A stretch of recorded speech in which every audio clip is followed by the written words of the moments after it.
Pressure.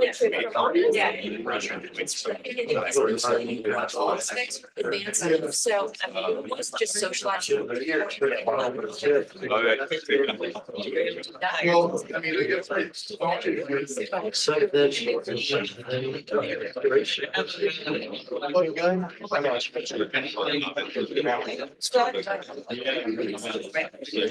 We want to say. They go in,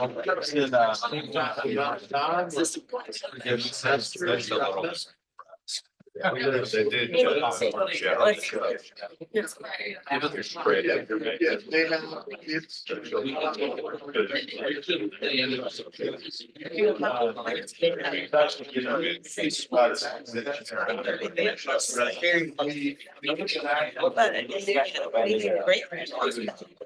Nervous for Woody. I don't do the normal stuff. People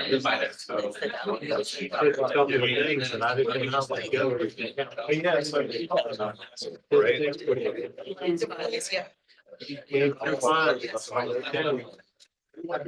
She's now, we put her there. You just know her. She's in the standard, which is on a similar street. 4 blocks away from the stadium. It's a big sky rise. Some brilliant developer put up a pool, a parking garage.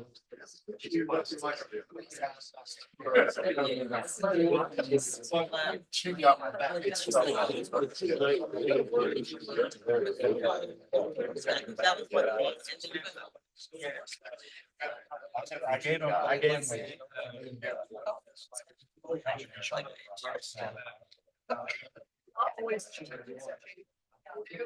Hey guys, how are you?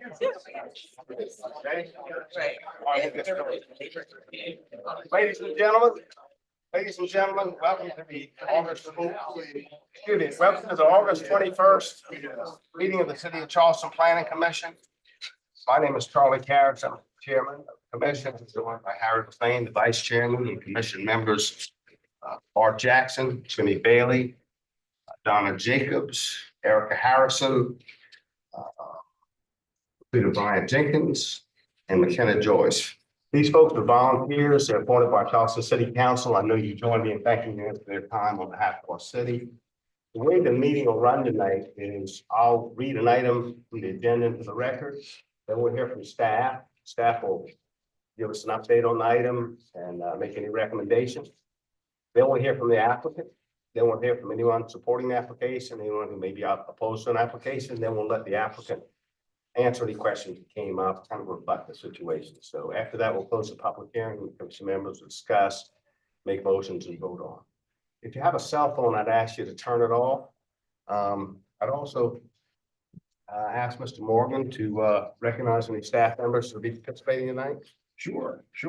So I'm Christopher Morgan, planning manager at the city here. We do have a staff member who might be participating in his last planning commission meeting here tonight. Well, I was just going to say, I'll interrupt you in a minute. Well, we was going to say, thanks, Lee Batchelder, who's here. He's been with the city 37 years, I believe. That's correct. Many situations and many growth patterns. So we appreciate it. Would you like to say a couple words? Well, I've enjoyed working with everybody. It's nice seeing you again. I hope so. I think I'm still gonna have a relationship with the department, helping out with. And haven't found my replacement yet. They won't find a replacement. Working on that, and I want to help that person too, so whoever that ends up being. Well, thank you for everything you've done.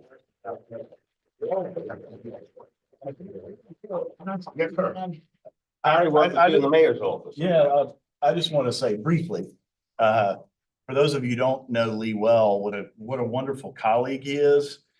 He's done a very difficult job for a long time and done it with grace and good humor and always given the citizens good customer service. Maybe the citizen didn't get the answer they were looking for, but they always left knowing that they had been dealt with by a professional who cared about them and wanted to do the best they could for for them. So Lee, thank you on behalf of Amen. myself, but also all the folks that I work with that don't get a chance to say thank you. You worked with over the years, so thanks. Thank you. Thanks, yes, sir. And Chris, is there anybody you want to recognize participating? So, Amanda, you want to stand up, Amanda? Amanda is our new planner who'll be working with you all. She's learning the ropes from Philip right now. But she joined us, I guess, what, about a month ago? And so, we'll look forward to having her at our meetings and having her help you all out. What did you do before? I actually was at the design division for a couple Okay. years. Okay. And then I went to the private sector, very brief, and then I came back. Yeah, Good to we have you do. back. Nice to meet you. We got Philip Overcash here, who's here as always, and one of our planners, senior planner, and then Philip Clapper, our clerk, and then Molly Connor, our annexation coordinator. Any changes to the agenda from what we see? No. Okay, great. If anybody's here, let me ask this, because we don't have a big agenda, but is anybody here just for a zoning item?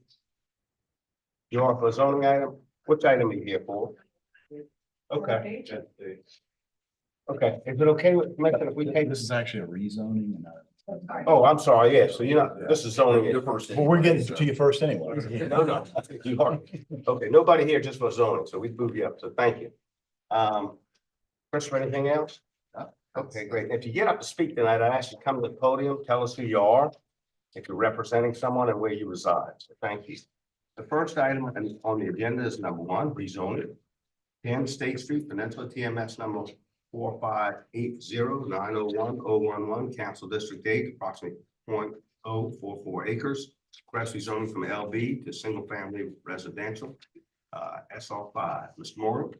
Okay. And this is a little bit of an unusual zoning because it's a down zoning or unusual rezoning because it's a down zoning. And this is because the applicants are interested in getting a little bit more protection against some nearby business properties. And they don't have an interest in having commercial uses in their house. I believe their house is about 225 years old, something like that, very significant house over there on State Street. And it has some easements on it from Historic Charleston too. And you all have a letter from Historic Charleston relating to those easements. But here's the property. It's just north of Broad Street. It backs up to the, I believe this is Saracen building that's on East Bay Street. And there's another residential / commercial structure just to the north. And again, the request is to go from LD to single family residential SR5, which would match other properties in the French Quarter here on the same street.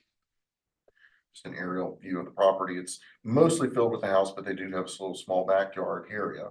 And in our comprehensive plan, it shows as neighborhoods. The change to SR5 is completely within the parameters of the comprehensive plan. Here's an image of the property from State Street, and here's the other residential structure to the north that is still zone LB. And here's the comparison of uses. Again, it greatly limits the number of uses. No commercial uses could be there other than a home occupation.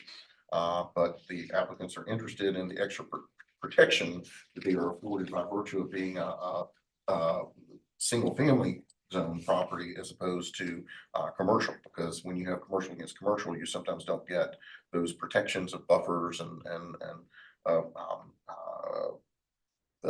the understanding of some incompatible uses, things like that.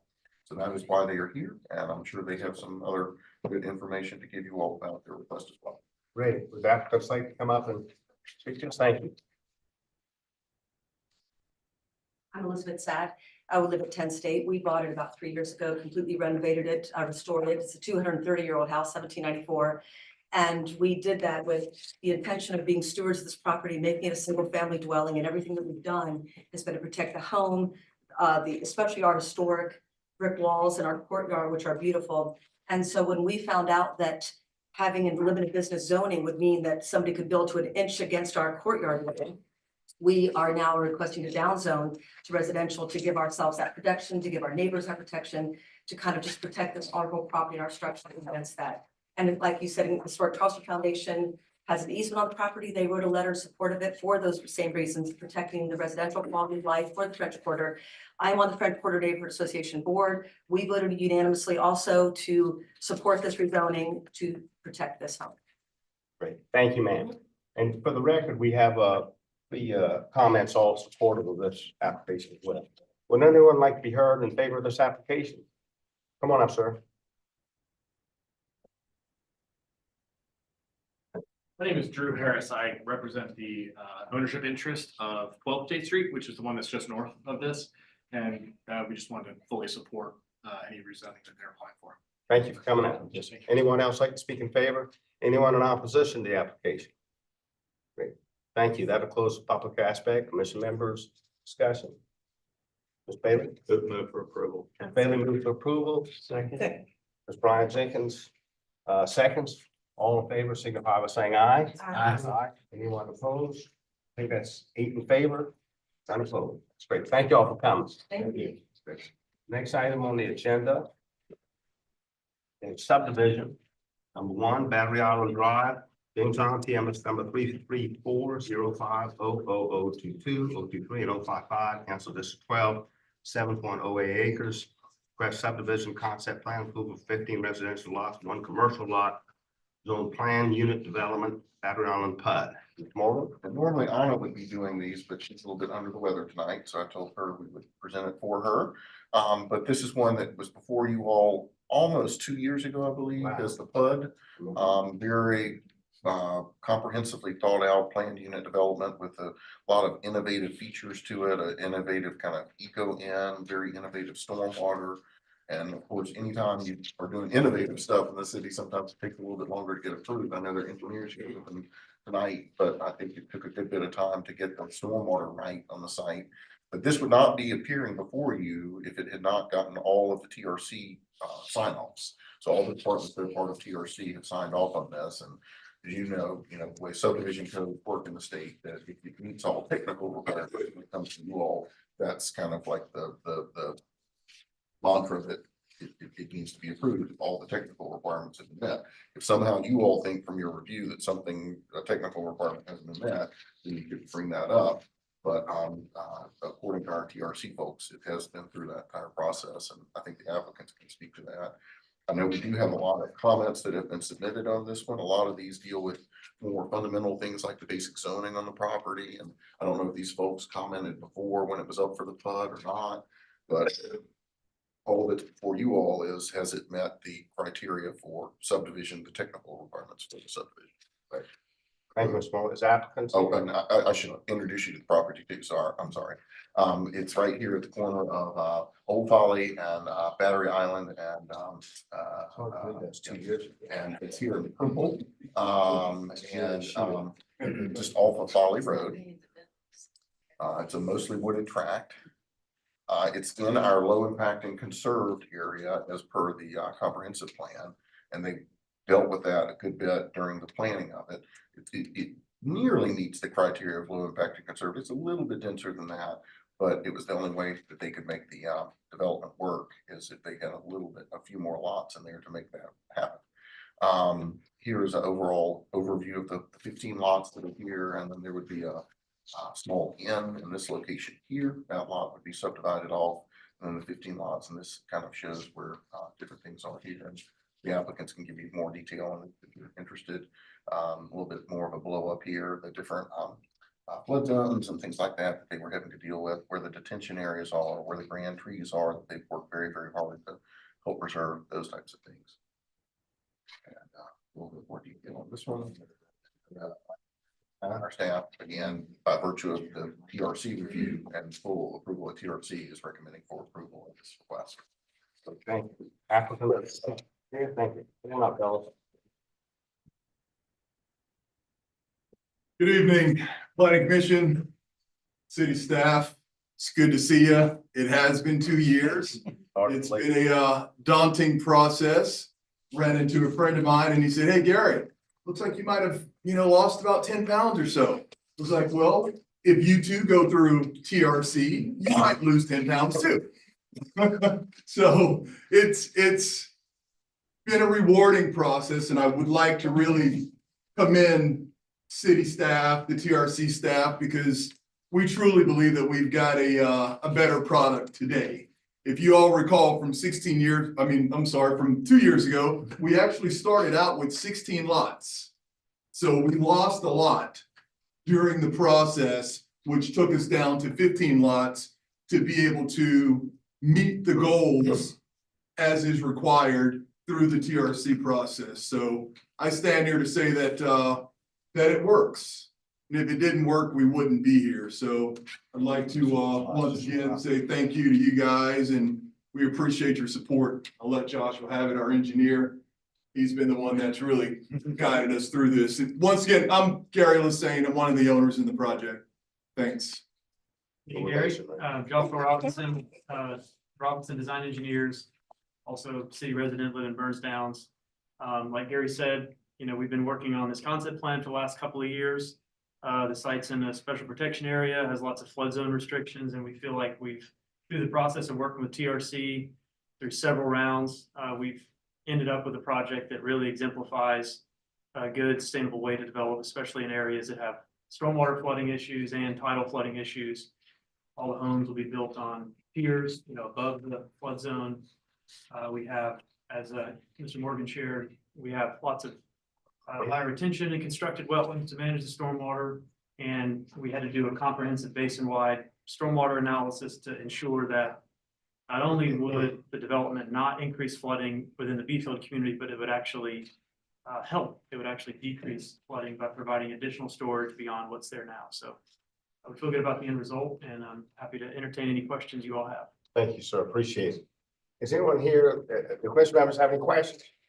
Not anyone here like to speak in favor of this application? Come on up, council member. I guess he keeps. Hi, Carol Jackson. I live on James Island. I am here in support. I was here 2 years ago. I'm proud that I introduced Gary to Robinson Design Engineers at the very beginning of talking about this project and what it would look like to put a property built environment on this vacant properties.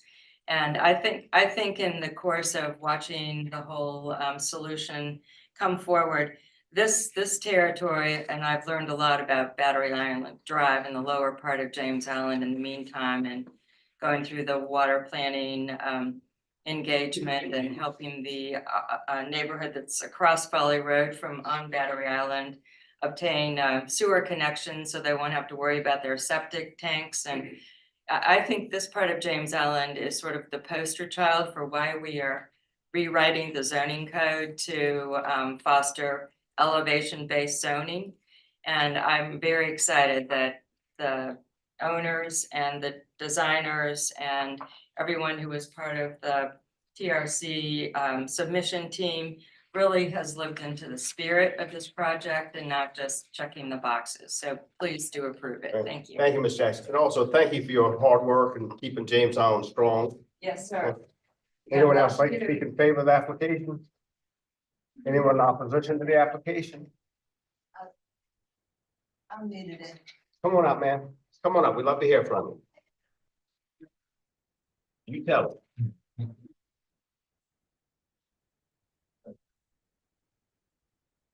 My name is Carolyn Gross. I live across from the Whitney subdivision is gonna be. Yes, ma'am.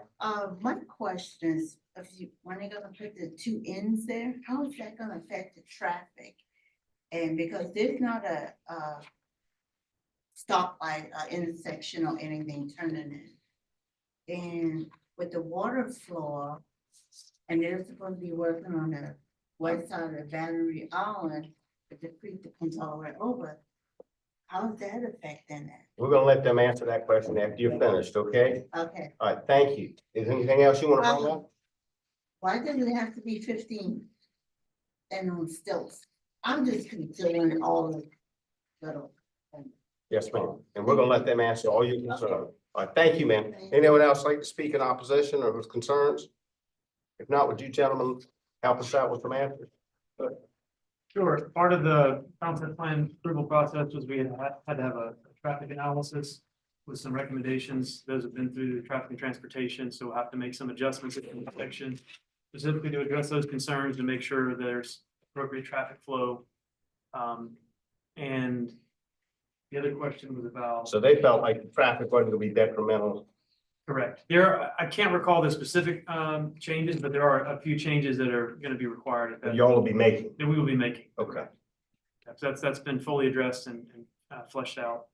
The other question was. The elevation. Why are we on stilts? Yeah, elevation. that's right. So the flood elevation, there is several feet above the existing ground elevation.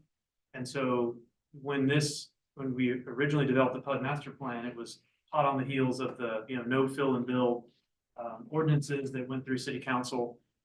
And so in the spirit of that, making sure we're not going to be doing any fill, and also because we're in a special protection area where fill has to be met with a equal amount of cut so that it balances out. We decided that the site would have no mass grading at all, other than to just grade the road as needed to have positive drainage. And then all the houses will be built a full story up, so that rather than having a detached garage and a separate roof structure, instead that any, garage or covering of vehicles could just happen under the building, similar to a beach house, to limit impervious surfaces. And then during a big flood event, if we ever get the big one, water will just move through the homes and it won't be impeded by structural fill or foundations. And that would be permissible to have just a house elevated, but have an enclosed foundation system and just have the homes a half a story up. But we decided rather than doing that and having a detached garage, it'd be best to have the houses fully elevated with a kind of a drive under structure. And also I'd like to point out, it's not just the houses that are elevated, but the inn is also elevated where it's drive under for that same purpose. And one more other question. Yes, ma'am. I know downtown, they have the parking garage where people can go in and park because of the water, so forth. Will there be a structure over in James Island for that same purpose? Because I know a lot of people don't want to leave their homes. So what? That may be something the city wants to answer. I don't know if y'all would have a public, but, is that, And I think the parking decks, when they come open in the city, are available to anybody in the city area to park. I realize it's a long way from James Island, but they are available if people want to park. I don't think they'll have that much parking open to the public. If there's an issue. I just don't think they are. But thank you, man. And these guys are nice guys. So if you have questions, I'm sure they'll answer them. Yes, sir. Come on up. Come on up if you would. Tell us who you are. Yeah. That was my question. Tell us who you are. Area, we live right across the road from where this is gonna be. And my question is, I know they've been trying to get a traffic light there. Sir, if you would, if you'd speak to us, but tell us who you are, where you live. I'm Tom Gross. I live right across Folly Road Thank from you. where the new subdivision is planned. And my question is about the actual Folly Road and the corner there. They've been pushing to try and get a traffic light there, and I was wondering whether this would give it extra emphasis to try and get it through the state. I believe the state is a whole lot on the rest. State controls everything. So I wonder if they got any headway with the state. But we'll let them answer to the that. project. Because that'd be great. That'd be great. Thank you, sir. We're not required to put a traffic signal there, but we'll certainly have to get a DOT permit. So we'll be talking with them. You'd be supportive of that or? Just Look based on at the it. traffic study, it seems like that would help, not just for Battery Island PUD, but for the whole area. I've heard lots of concerns from residents, but yeah, I mean, that we'll be having those conversations with DOT. And just to deal with DOT, you better get your state senator involved because it's tough to lose DOT. Thank you, sir, for your comment. Any other questions or comments for you, Mr. Singh? Just for the benefit of the public who might benefit from an engineer's description of how you're handling the stormwater and creating additional capacity. Could you explain that in a fairly succinct way about how your project will actually help stormwater rather than hurt neighbors? Sure, yeah, I'll do my best. So the first thing we're doing is we're limiting land clearing. You see a lot of developments that just sort of clear cut. As Mr. Morgan pointed out, you can see that it's been planned around all of those green trees, which are depicted as the shaded circles there.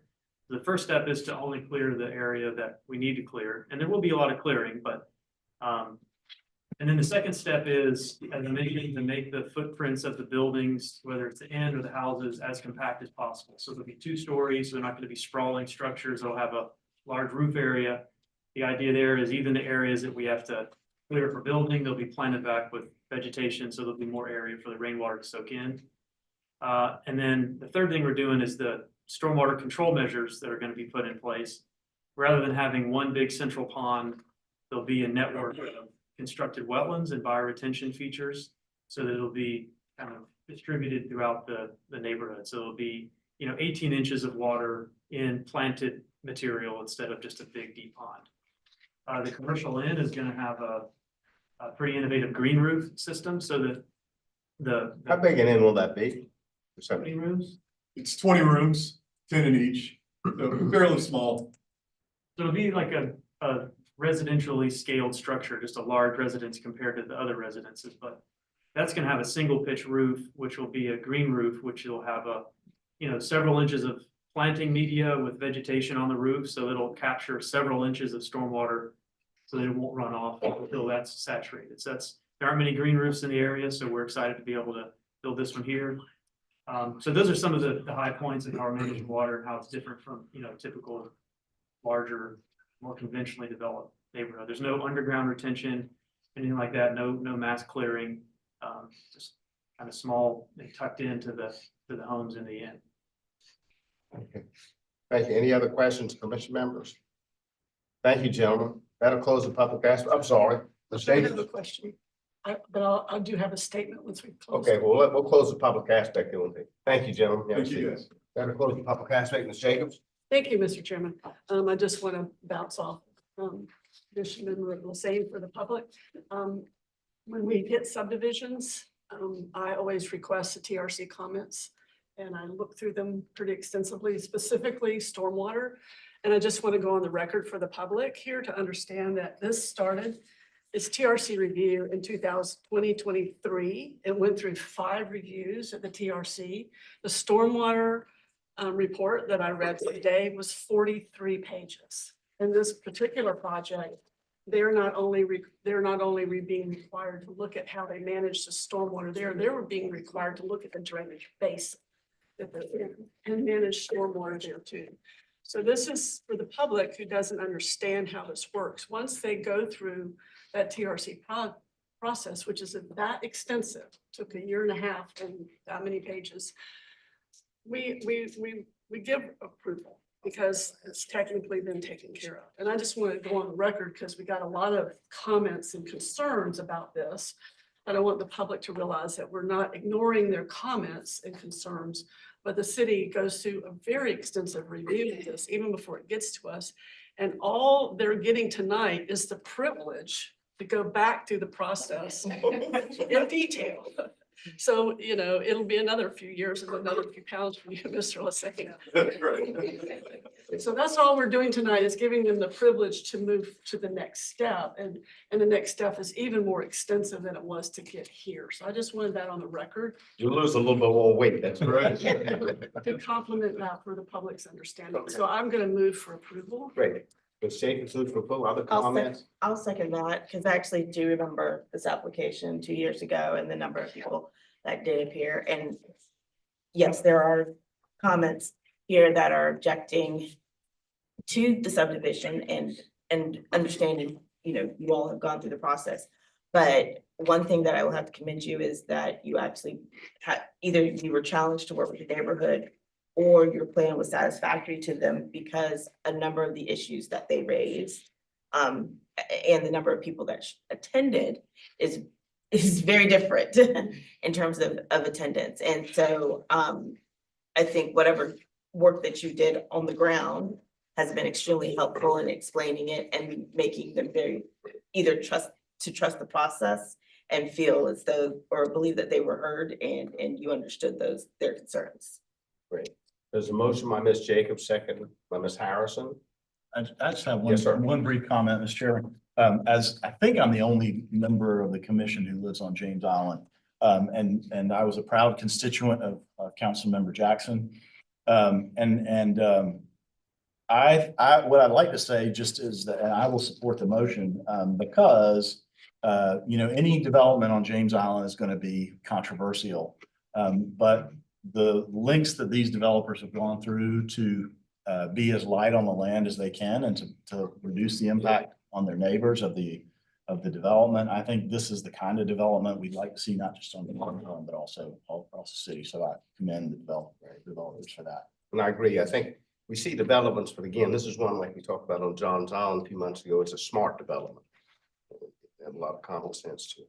Any other questions, comments? Not, there's a motion by Ms. Jacobs, second by Ms. Harrison. All in favor, signify by saying aye. Aye. Anyone unopposed? If there's eight in favor, none opposed. Thank you. Thank you all for coming out. Thank you. Next item is ordinance amendment. Number one, request approval to amend chapter 54 of the Code of City of Charleston zoning ordinance by adding a new subsection under section 54-207, additional uses to permit the conversion of existing accommodation uses to affordable housing, and amending section 54-120 definitions to update the definition of affordable housing. I guess that's why we have Mr. Betchel here. Is that correct? So the idea of this ordinance came from a proposal that we received from a developer that does this type of conversion to create affordable housing. And they've done a few projects in South Carolina, one in North Charleston that I'm aware of. And they contacted us about converting the Clarion Suites on Savannah Highway, which is about 2 blocks beyond Savage Road, excuse me, going west. And so in order for them to do that, we need to amend the ordinance. And so we've come up with an ordinance. We proposed this idea to the Community Development Committee of City Council back in June and had a good discussion, had some ideas suggested by different city council members. And so we've tried to incorporate those points that were raised at that meeting into the proposed ordinance. But it's a pretty straightforward ordinance. We don't want the conversions to create condominium units that could be sold off, and that I think would complicate the affordable housing goal. And we obviously want all the conversions to meet building and fire codes, and with this particular property, the conversion would be 1-to-1, so they wouldn't have to take out walls or anything like that. These are suites, little kitchenettes already in the buildings that would have to be upgraded. And and then they've got plenty of parking on that site. And then what this would trigger, though, is a requirement for the developer to enter into an agreement with the city of Charleston to keep those units affordable for at least 20 years. So that is part of the requirement. And then there is also a requirement that there should be at least 2 neighborhood meetings that would be held according to the standards that we have for those types of meetings in the city. And if an applicant satisfies all those requirements, then this would be something that we could approve at a staff level, would not have to go through any Board of Zoning Appeals. Ms. Jacobs, go ahead. Why did you pick a specific income percentage instead of a range? Because I know in some other things that have come up recently, having a specific percentage instead of between 60 and 80 or 80 and 120 has caused some difficulties. Why a single number and not the range? Well, these are standards that we have in our ordinance currently. And part of that discussion of Johnson was a member of that, or joining in on that discussion, and she reviewed the ordinance and did not have any comments to change any of these provisions. These are provisions that are in the zoning ordinance today. They've been used for workforce housing units. Some of and- them have ranges, like between 60 and 80 that we've seen. Well, this that does ranges. have a requirement for some 60% units, which is a comment that one of the city council members made. I saw the difference between a certain percentage of 60 and a certain percentage of 80. I'm just wondering that sometimes it gives a little bit more flexibility, if you say between 60 and 80, or 80 and 20. That's why I was just asking the question, for that. I might just say, I think the way I read that, the intent is that at least 10% is available to people who are below 60%. So that's just ensuring that some people who have very low incomes would be able to afford to live there, but not force all of them to be in that range so that developer could make the development work. Right. So, Also, I think it deals with like the rental rate as well, right. based on afford, like the matrix is 30% of your income.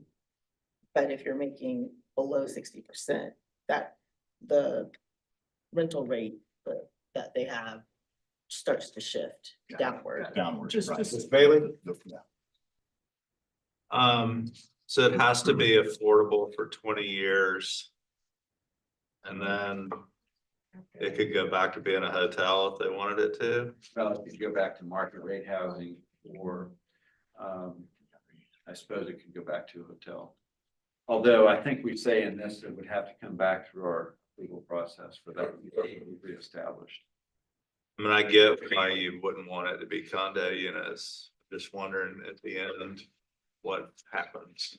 I guess it. 20 years. Yeah. Right. I think it's a good idea. Just trying to If they become rent units that are not income restricted. But I do see what you're saying. Well, if it aligns with I guess if they're going to convert, well, first I would actually extend it longer than 20 years. Why is it 20 years? That seems to be a, Not the land. Short. in That today's world. is what that's a requirement in our ordinance today. And we're going through process of trying to figure out how to change. that's the appropriate requirement. And, the other question is, well, we have standards right now that should encourage people to do this type of housing. But they're not. But they're not, we're not getting that housing. And so why are we not getting it? Do we need, what requirements do we need to change? Up to fees. Up Up to fees, obviously. Well, and, so anyway, I don't know for sure. Details. The state law can't require them to do affordable housing. No, we can't require it. This is an opportunity for people to do. Right. These conversions, but if you want to do the conversions, we want to. Have this input. requirement. So that's the idea. Thank you. Let me ask what we, one more question. Leah, you threw, I was gonna see if there's anybody in the public that would like to comment. Ms. Jackson, I figured you did, so you come on up and then we'll come back. It's a two-for meeting, I think. Yes, I do support y'all giving approval to this. I do think that there are certainly improvements that could be made. But I listened to the very extensive community development committee of council discussion. And the way I took their conversation was they debated whether there should be a special exception. They also talked about the length of term and making sure that there was some sort of graded income range categories that could be served. My experience in seeing these kinds of ordinances that take hotel inventory and turn them into housing, permanent housing, is from the DC metro region where this was beginning to happen 15, 20 years ago. And I think this kind of a change will have a shelf life, and you have an eager, developer now wants to put these terms to the test. And I think that should be the incentive for the planning commission. But plan that in another year or two, you're gonna revisit, how it turned out, and if there's other applicants. Then it's similar to the way the mixed use zone has been iterative by the city. So I think on that basis, I would certainly Thank you. ask you to support it. And I don't think there's anyone else from the public speak, so I will close the public aspect now. Commission members, we had some discussion, you'll keep, Ms. Harrison? So one question I did have was about the parking requirement, because if, depending on, I guess, how the current accommodation parking is provided, it's based on sleeping units, right? And so right now, so that technically is in a 1-to-1 on the hotel room or a sleeping unit. It's not a 1-to-1 for each sleeping unit. So how does that work in this context? Like if for the dwelling units piece? I just want to make sure that if you've got X number of hotel rooms in the building, right, and you have parking and it's less than enough parking, but then you've got X dwelling units based on the number of hotel rooms, do they actually have the sufficient amount of parking for the dwelling unit? I think in most suburban situations, they would. There's one hotel that I know of that probably doesn't meet a 1-to-1 parking requirement. I don't think that would be converted to housing anytime soon, because it's a fairly new hotel. Mhm. But I think the other one probably do meet the 1-to-1 requirement. So we're trying to hit a moving target. This works for this property, and I think it would work for most of the suburban properties. It may not work for properties on the peninsula, but I don't think that kind of conversion is going to happen on the peninsula. Okay. I would expect that to happen as things dramatically change with our tourism. And I guess I think everybody was trying to figure out, well, what happens next? Like, can they convert? And I guess the question I had is, you already have so there's 2 layers. There's the accommodations overlay, which allows for the accommodations use on the site. And then there's the special exception that would have been potentially granted to a property that has for the accommodations to meet the special exception test, right? So, and now that particular test has that rule of 5 years for no residential, the replacement of residential housing. If you wanted to use it.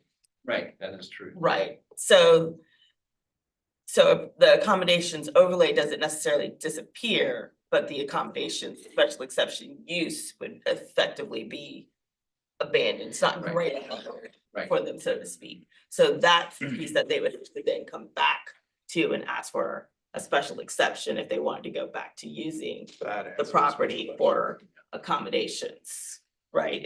And I don't know if that's something we would have to interpret from the way, or if that's kind of clearly spelled out in the language of the ordinance. Well, I hadn't thought about that, but I think this would probably be revisited, assuming it gets passed. This is not written in stone. It's going to be altered with the rest of our zoning ordinance as we go through that process in the near future. Yes, your future as well. Yeah. I don't think anybody's gonna let you know. Any other questions, comments? Ms. Bailey, any? I just wanted to, on section 1, paragraph 5, the last sentence, if you can go to it, Chris, it's on the next page at the very bottom, and it just says, down at the bottom is mayor. Memorandum of use contained in this paragraph, the mayor shall be authorized. So sign, am I reading that right? Mhm. Is that so sign? Yeah. Or to sign? Oh. That might be a typo. Yeah. Okay. I'm gonna put you in mistake. No. Reading that stuff. Read it, and I just wanted to make sure I was reading it correctly, Oh, no. because I know that's legal language and I'm not good with legal language, so. That's good. I move to approve with the typo corrected. Mr. Bailey moves to approve with correction. Second by Mr. Hussein. Any other comments, questions? All in favor, signify by saying aye. Anyone opposed? Let's take favor, not opposed. Again, Mr. Patel, it's great to see you. We hope to see you again Yes. soon, All right. Can you quickly, I hate to say this, but after, I asked you this, but after Hurricane Hugo, we used to meet, I think when they had a planning commission meeting. Can you recall that? Wasn't it the night Hugo was coming, the night before? Can you tell us just quickly? I think it was very interesting. That was one of the most memorable meetings ever. It's right across from the Mills house. We used to meet there. Yeah, the planning department and the housing and community development well, that was a division of the planning department. But we were all and city engineering. We were all at 116 Meeting Street, Right across from the mills. fire station across from Bill's house. And the public meetings were held on the ground floor space at the front of that building. So there, it would have been where the fire trucks parked. And it was Wednesday. What would that have been? The 20th Yeah. of The September? day before, yeah, day before. Wednesday, the 20th of September, we held a planning commission that night. And they had a quorum. And there was a quorum, and it was a heated meeting because there was a controversial item on the agenda. It was a proposal to subdivide Lowndes Grove Oh, wow. into residential lots that would ring, that would front on the surrounding streets. And then the house would sit behind. This is the those day lots. before Hugo, I believe. This is the night, Before Hugo. right, the day before Yeah, you go. yeah. And the chairman at the time, I think, was Frank McCann. Yeah. Or maybe. Might have been Von Evans, might have been. Von Evans, but, and Frank McCann was on there. He was not happy about it. The applicant wasn't happy with Frank. And there were attorneys and anyway, all that was happening. And everybody was worried about the storm. Well, yeah, that was in the back of our minds, I'm sure, but it was also happening while I think it was the Department of Parks crews were out on the sidewalk Boarding on them. the street using the circular saws to cut the pieces of plywood Board up to the place into those windows, which were very complicated to fill in on the front of that building. And this is all the meetings going So on. they're cutting and they're, nailing or doing whatever they were to fix those pieces of plywood into the windows. And while the meeting is going on. So that was a very memorable night. I bet. Added agitation. I think I was long gone out of town, but it's. That we had a planning commission meeting. I think it was a special meeting at the old Exchange building on Tuesday night that week to talk about a proposed plan. Charleston 2000. Yeah, Yeah. and so that was all happening that week and the next day was not a pleasant one. No. Well, thank you. I wanted to share. I remember you telling that story and I thought it was very interesting and you need to write these memoirs. You need to write your I wish we memoirs. had a recording of that meeting because you could hear the saws. I'd love to, but I'd love to hear, I guarantee Frank was, if he was upset, Karen, I'd love to hear Frank's comments. And there were residential Wagner terraces, you can imagine. Well, thank you. I appreciate you telling us that. I thought that was interesting. So thank you. And that passed, I think was 8 in favor, not opposed. Thank you, Mr. Becker.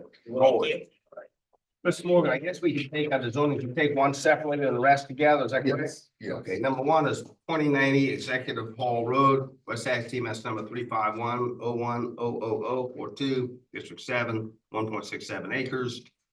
Request zoning of BP Business Park, it was GO in Charleston County, Mr. Morgan. And here's the property. It's just north of Savage Road. It's 526 overlooks it. They were interested in a little bit more of a diverse zoning category than just GO. And so we settled on business park. Molly, is this the one the city is buying? Yes, we are. So the city is working on buying this one and that would come in as business park also. Will be our new police vehicle maintenance facility. And we may have another lot we're bidding too, right? Yeah, Something like that's that. also on the executive hall road and then Yeah. the one adjacent. So some changes coming in there, because this is a development that started out and has some buildings, but it was never fully built out. And so this is an opportunity for it to come in the city and see some new uses over there. So here's an image of the current building, which is kind of an office building. And our city plan calls for suburban here and we think the business park is still appropriate for that. I'm assuming nobody wants to be heard on this, so commission members, questions, comments, motion. Move for approval. Mr. Same moves for approval. Second. Second by Ms. Brian Jenkins, all in favor, signify by saying aye. Anybody opposed? It's 8 in favor, none opposed. I'll read the rest of them into the record, Mr. Morgan, if that's okay. Number 2 is 1140 Crawl Drive, PMS number 35116000085, District 9.29 acres, and all of these are gonna be SR1 to R. They were R4 in the county, and they're gonna be SR1 requests, I believe, so. Yes. I'll read the rest of them. Number 3 is 1927 Planners Drive, TMS number 35514001110, District 2.19 acres. Number 4 is 2099 Bishop Drive, TMS number 35514000070, District 2.3 acres. Number 5 is 2424 Two Oaks Drive, TMS number 310050000. I think I got enough O's. 06, Council District 5.31 acres, and number 6 is 2449 Two Oaks Drive, PMS number 310050000, 3 O's, 34, District 5.29 acres. Mr. Morgan. That's it. And you stated it correctly, all of these are coming in as SROs.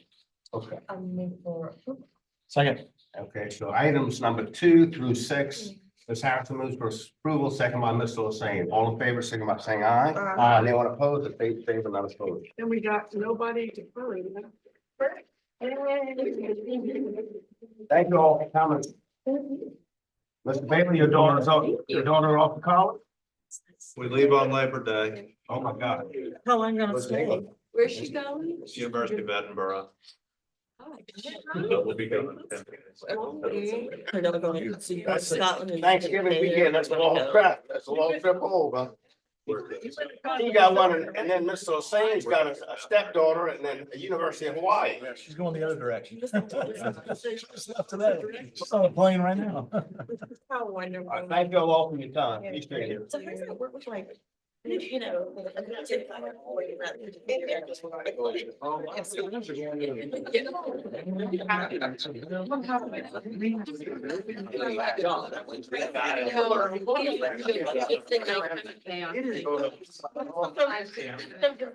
same thing over there.